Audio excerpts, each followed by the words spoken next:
ہومیرا اصغر کی لاش ان کے فلیٹ سے ملی، جس کے بارے میں کہا جا رہا ہے کہ تقریباً 8 ماہ پرانی ہے۔ مرنے کے بعد گھر والوں کو لاش لینے تک کی فکر نہیں تھی۔ اب بھائی نے آ کر ڈیڈ باڈی لی ہے اور بیان دیا ہے کہ یہ بہن انڈیپینڈنٹ تھی اور زندگی کے فیصلے کرنے میں پورا لمبا حساب کتاب لکھا ہوا ہے۔ وہ واقعہ بہت مشہور ہوا ہے۔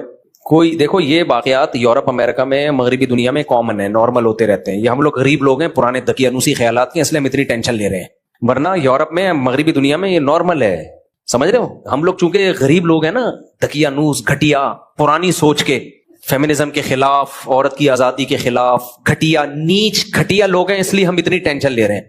ابھی میں باہر ملک میں گیا تھا، نام نہیں بتاؤں گا ملک کا، سب میں ہی ہو رہا ہے، یہ نام بتانے کی ضرورت بھی نہیں ہے۔ تو ایک صاحب نے بتایا کہ وہ ایک خاتون تھی گوری، تو اس کا فون آیا آفس میں میری کولیگ کے پاس کہ میں بیمار ہوں، مجھے مرنے والی ہو رہی ہوں میں۔ تو کہتے ہیں میں نے اپنی کولیگ سے کہا تمہاری ماں بیمار ہے، مرنے والی ہو رہی ہے، چلی جاؤ۔ تو اس نے کہا بھائی آج آفس ڈے ہے، ورکنگ ڈے ہے، چھٹی کا دن ہوتا تو میں چلی جاتی۔ سمجھ رہے ہیں؟ کہہ رہے کوئی اس کو اتنا کوئی ٹینشن، کچھ کو ٹینشن ہوتی بھی ہے، ایسا نہیں ہے، وہ چلی بھی جاتی ہیں، لیکن اس نے کہا نہیں بھائی انتقال ہو گیا، مر گئی۔ تو اچھا یہ کامن ہے، کوئی پورا ملک نہیں ہلا ان کا، ہم غریبوں کی طرح، بے وقوفوں کی طرح، جیسے ہم لوگ ہیں نا نیچ گھٹیا پرانے زمانے کی باتیں کرنے والے، 4 شادیاں، 19 بچے، یہ ہم لوگ ہیں گھٹیا سوچ کے، مولانا طارق مسعود اور ان جیسے بے وقوف۔ گورا ان چیزوں سے آزاد ہو چکا ہے، وہ ترقی پہ بلیو رکھتے ہیں، وہ ہماری طرح گھٹیا سوچ کے کیا ہو گیا تم لوگ کو بھائی، میں سیکولر لوگوں کی بات کر رہا ہوں، وہ یہی کہتے ہیں کہ ان چیزوں سے نکلو، آزاد ہو ان چیزوں سے۔ وہ لوگ آزاد ہو چکے ہیں ان چیزوں سے۔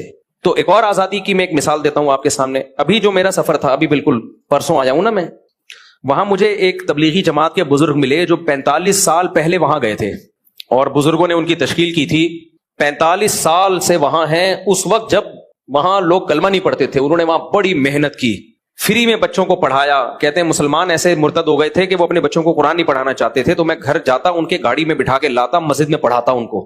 اتنی محنت کی، اس محنت کا صلہ آج نظر آ رہا ہے۔ ایک علماء کا ایک پوری جماعت تیار ہو چکی ہے دینداروں کی، وہ بڑی قدر کرتے ہیں کہ انہوں نے ہم پہ بڑی محنت کی ہے۔ انہوں نے مجھے واقعہ سنایا 80s کا، اب تو وہ اور ترقی، وہ اس وقت تھوڑے سے دقیانوس ہوا کرتے تھے وہ گورے، اب تو الحمدللہ وہ اس سے بھی آزاد ہو گئے۔ تو کہتے ہیں کہ میں ایک ہاسپٹل میں تھا، تو ایک گوری لپسٹک پاؤڈر لگا کے بالکل چھمک چھلو بنی ہوئی آئی ہوئی ہے۔ میں نے کہا کیا ہوا؟ کہہ رہی ایکچولی رات کو نا میرے ہسبینڈ کی ڈیتھ ہو گئی تھی۔ تو انگلش میں بتا رہی تھی نا، مجھے پوری انگلش تو میں اس کا نہیں وہ کر سکتا، میں تو اردو میں ہی ترجمہ کروں گا۔ ایکچولی رات کو میرے ہسبینڈ کی ڈیتھ ہو گئی تھی، تو اس کی ڈیڈ باڈی یہاں پڑی ہوئی ہے، تو مجھے سگنیچر کے لیے بلایا ہے۔ ہسبینڈ ساتھ ہی رہتا تھا۔ کہہ رہے میں نے کہا ہسبینڈ کی سچی مچی کا ہسبینڈ تھا یا کرائے پہ لیا ہوا تھا، یعنی ادھار لیا ہوا تھا؟ یہ کیفیت تو نہیں ہوتی عورت کی جب۔ تو کہہ رہی ہے ایکچولی وہ اب مسئلہ یہ ہے کہ مجھے آفس کی دیر ہو رہی ہے، اور یہ نا سائن کرنے میں دیر لگا رہے ہیں۔ میں ان سے کہہ رہی ہوں بھائی سائن کرواؤ مجھ سے ڈیڈ باڈی کو، جہاں ٹھکانے لگا، مجھے آفس کی دیر ہو رہی ہے۔ سمجھ رہے ہو؟ اسی وجہ سے انہوں نے ترقی کی ہے۔